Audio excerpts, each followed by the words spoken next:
It's the Morning Drive. This is Mira Business FM. So a Dubai student is turning Dubai's daily traffic headaches into a scalable solution. He's built a carpool platform, which is now being used across thousands of employees in order to cut congestion and cost and emissions. And the idea started with a simple commute problem, and it's looking like it's going to gain some traction. This is Anvith Yelamanchili with me this morning, and he's the brains behind it. Anvith, it's good to have you here. Yeah, thank you for having me.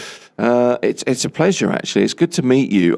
I would sort of hazard a guess that most 17-year-old guys at school are busier gaming, maybe preparing for exams, maybe playing football. In your case, you're a fencer, doing that, or all of those. But you looked at the E11, good old Sheikh Zayed Road, one morning, and you saw, I suppose, a business opportunity, but an opportunity to do something better.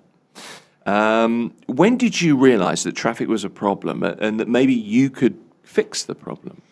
Yeah, I think globally we've all seen there's just been a general increase in traffic. Yeah. And also one thing that I noticed was a lot of this traffic, especially to school, is from similar communities. So you'd have a group of people from Arabian Ranches, a group of people from Motor City, all going to one school. Yeah. And so I thought that that would be an opportunity to really cut down the amount of cars on the road while still being convenient for parents, because carpooling, you only need to drive half the time, you can work out better arrangements, and so it would make the commute quicker, it would make it much more convenient, and it's also great for the environment. Well, this is the thing, isn't it? This week, the schools have all gone back, so remote learning or distance learning is now ended. So I've noticed the commute changing this week. This has been launched this week. And I was thinking about this. I mean, a lot of people would look at this and say, you know, you're a young guy, you're 17, aren't you? So that's a disadvantage. I was thinking that's probably not true. You've kind of got a superpower here in a way, because you don't drive yet, do you? No. You don't drive yet, right. So you don't just accept that there is traffic. It's very different when you're a passenger in a car or on a school bus or whatever it is.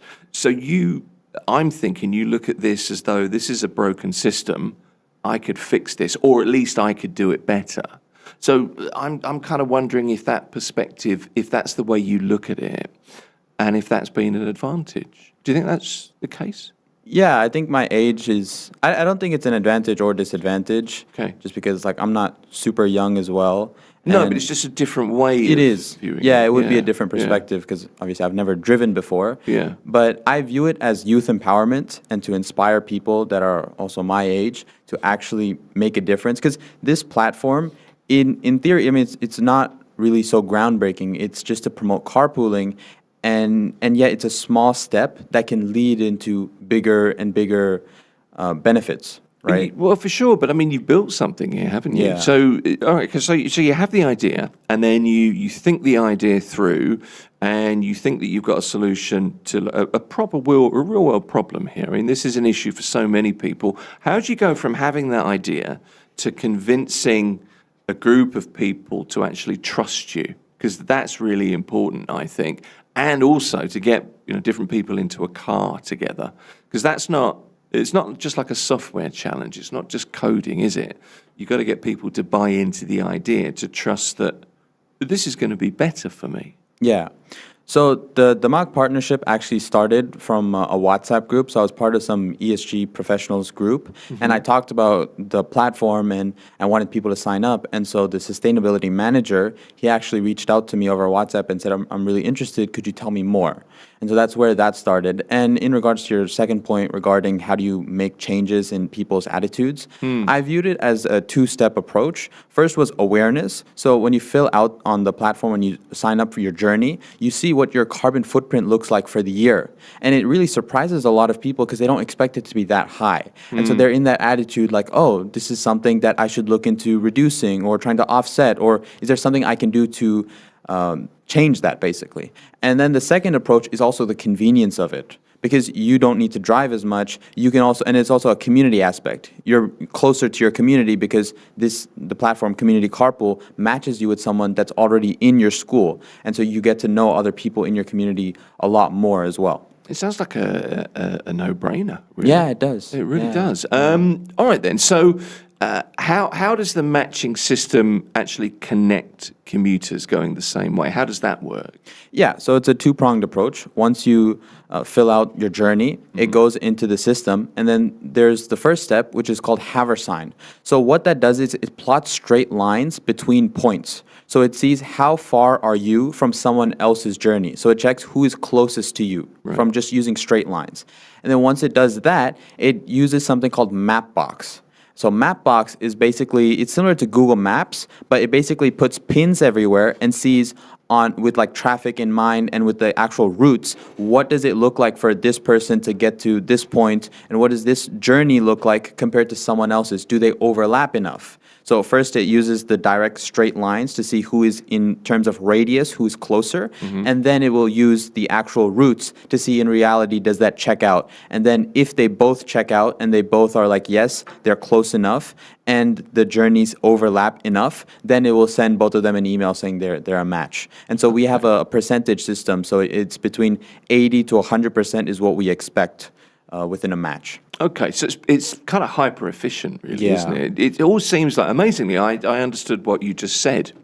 I'm kind of proud of myself in a weird kind of a way, but you launched this on, what was it, Earth Day? So that's Yeah. just earlier this, it was just a few days ago, Yeah. right? Is sustainability, ESG, environmental, social, and governance, is that something that's important to you? Is that something that you want to be involved in? Are you thinking about that as a career course in some way? Yeah, definitely. In the future, that's one aspect that I'm quite interested in, especially that intersection between business and sustainability. Okay. Well, what kind of impact can this carpooling community, if you like, have on emissions and congestion? If you were to scale this, what are you sort of looking at, do you think? Yeah, so it would be a reduction of cars on the road. It would mean that specific journeys to like school or to your workplace, the actual time that it takes would reduce because there are less cars. And it really depends on how people view the platform. It's very early, so I think there are about 650 people that have signed up. So of those, about 2/3 have gotten a match, and some portion of that have started carpooling. So it's very early to tell, but from the small population that signed up, it's been pretty beneficial. So you got 650 people signed up, Yeah. and it's been online for what, 3 days? About 2 months. So the Oh, it's been DAMAC on- partnership the was... launch is- Yeah. right. Yeah, Gotcha, yeah. okay. So it was for public for 2 months ago, and then the DAMAC specific one was 2 days ago. Right, okay. Why is it browser-based? Why is there no app? Do you not want people to sign up to an app? Was there a particular reason for that? Yeah, it's far more convenient for people to go on a website than it is an app, because then you have to download something, you need to sign up, you need to fill out all of your information. It's very inconvenient. And also apps, they break down frequently. They have a lot of glitches, so they have to have a lot of uptime, and you need to make sure that there are no bugs in the software. And so compared with that to a website is much easier to host. And it's much more convenient for people. All you need to do is open your browser, type in communitycarpool.org, and you're there already. And you can Okay. you can fill it out. So the point is that people aren't on the platform for a long period of time. That's what separates this from other solutions, is that it only takes 30 seconds to fill out, and then you get your information through email. So you don't really need to be on the website for long. So why have an app for all of that? Okay, well, that kind of surprises me because most of us look for an app for, I don't know, we look for apps for everything these days, don't we? So you're taking it right back to basics. Yes. And that's a lot more, I guess it's potentially a lot more stable. Yeah. Okay. One of the things about this is you're kind of walking into boardrooms with this, with people that are 30 years, 40 years senior to you. Do you think, and have you found this, you said that they reached out to you about the idea, but do you think you have to work harder to be taken seriously, or does the simplicity of this kind of work in your favor? Yeah, I think especially for DAMAC, I really appreciate the support they've shown. I think, because I'm very young, so for them to actually reach out to me and be like, we're interested and we want to support you, has been really inspirational, and the support is very helpful because they were also the people that were testing this. So Okay.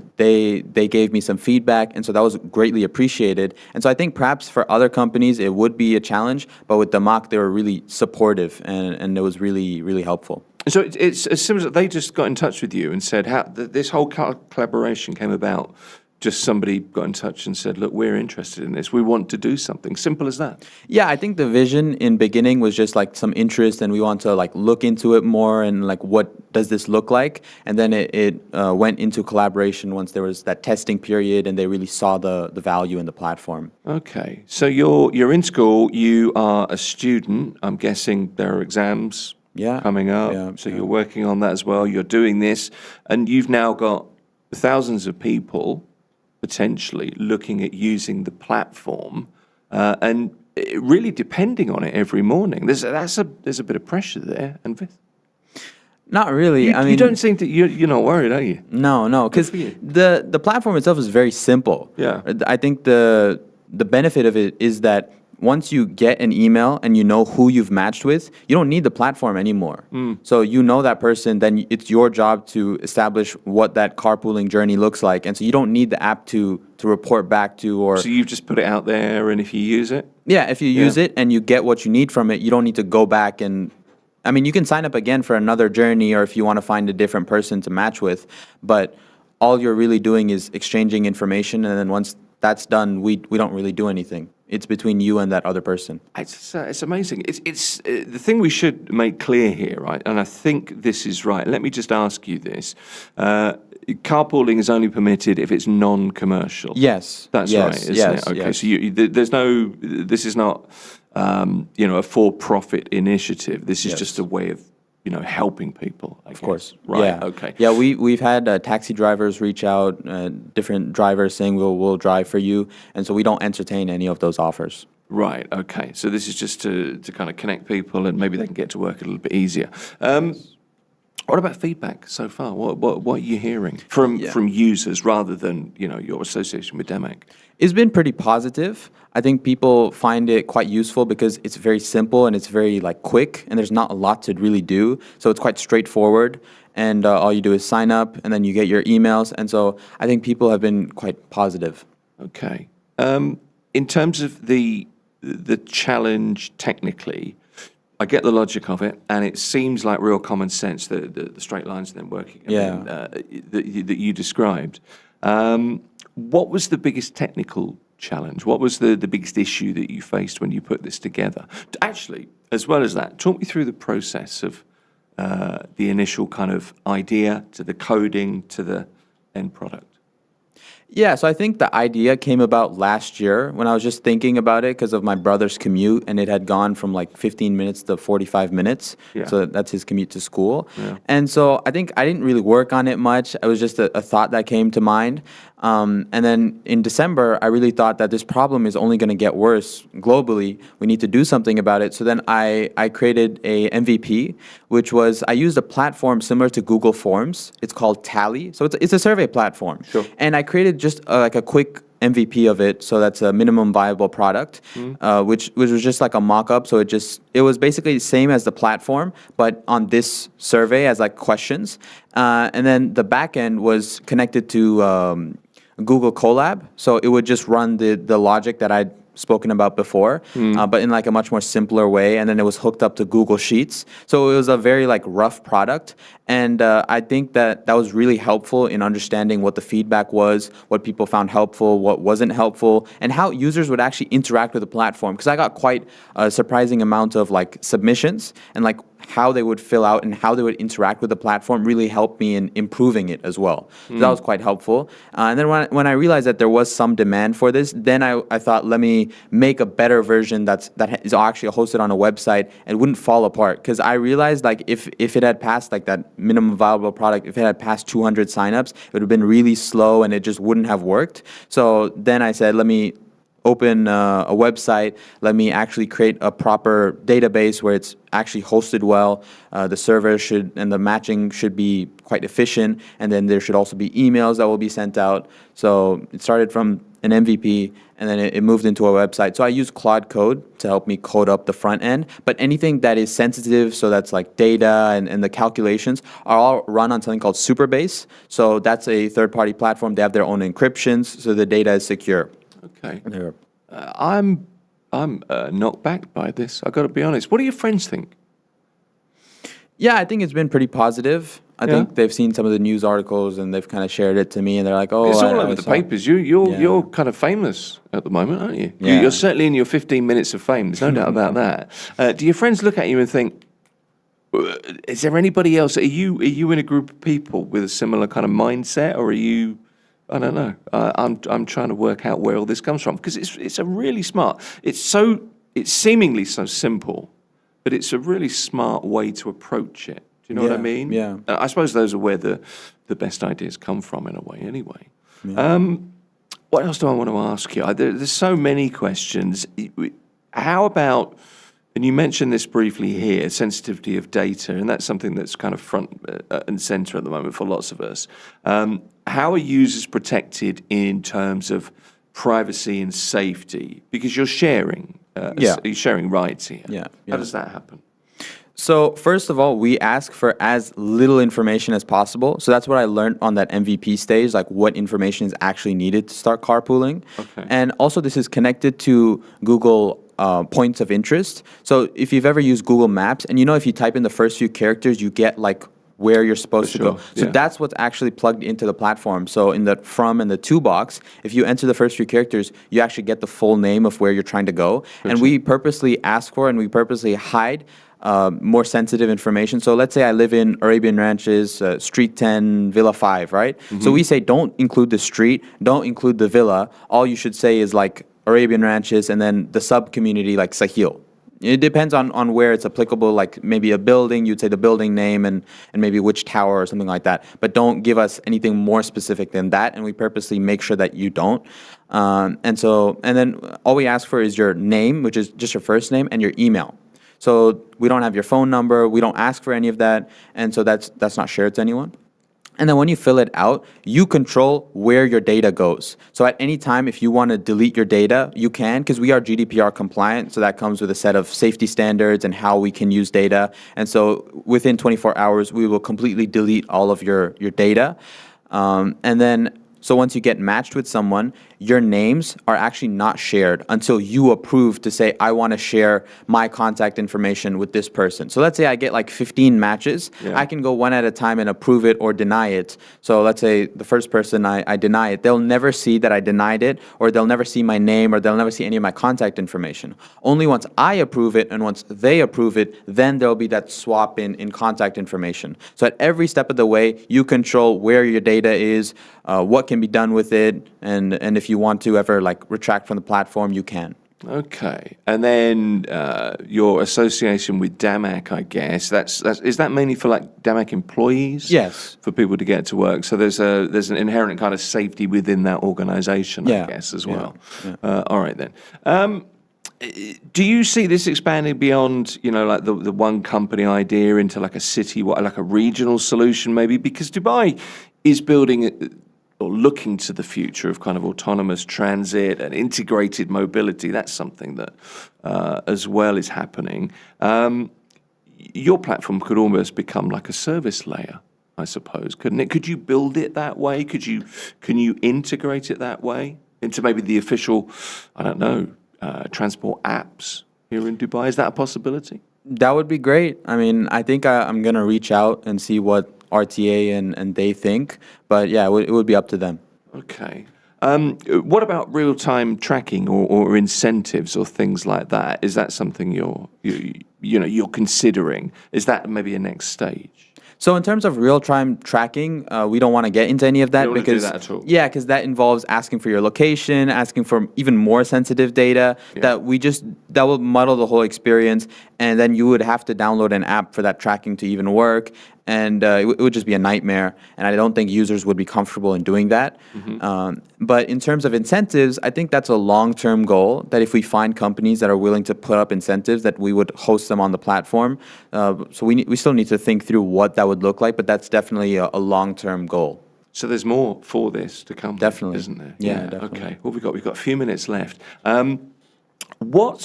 Is there a hurdle to scaling this further, or can you see this growing exponentially? Because you've got thousands now in the UAE, right? How many people have you got? Did you say? 650. Oh, okay, so you're Yeah. coming up to 1,000, 650 people. Could you see it going from that to hundreds of thousands? Yeah, definitely. I mean, it started 2 months ago. So, and in the beginning, it was just me trying to promote it on like WhatsApp groups and wherever I can. So I think now, especially with DAMAC showing that they trust me and they give trust to the platform, and with all of the news coverage, I think that it can definitely grow into thousands. And also, this is a global platform. It works anywhere. So I'm hoping to expand this. We already see users in India and in all over the world. So to expand that push as well, it's just because I'm based here, so I have the best push here. Yeah, for sure. So, you know what's in my head? It's really simple, right? Ostensibly, it's a really simple platform. It's a really simple idea. It's very difficult to put it together, and I think your thought process is clearly very focused, very targeted. It's your idea. Why has nobody done something like this before? I think there have been solutions in the past. Yeah. I believe there have been a lot of apps, but and they still are available. I think some have shut down, at least the local versions, just because there's a lot of cost with upkeeping an app. You have to pay $100 to Apple and then to Samsung, and you have to the cross platforms and try to support everything. It all adds to a cost. So having this on a website, it's much cheaper to run. So this can run indefinitely. Yeah.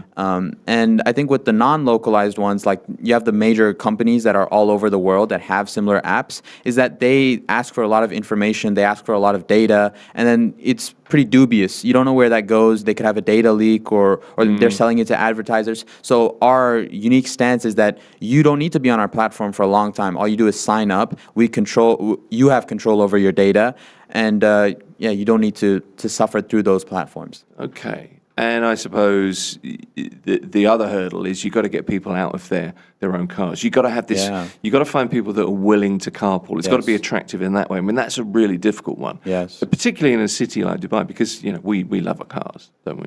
Yeah. How are you going to do that?